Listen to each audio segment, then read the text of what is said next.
Hello guys, time for break. This is a break time. Hot water with Nissin cup noodles.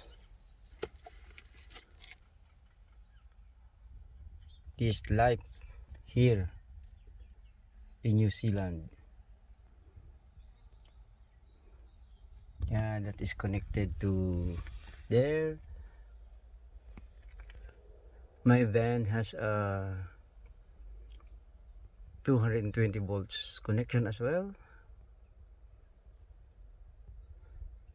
Just the 12 volts. This is 220 volts.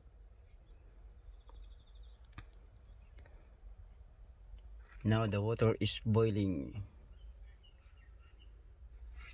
Yes. Time for cup noodles.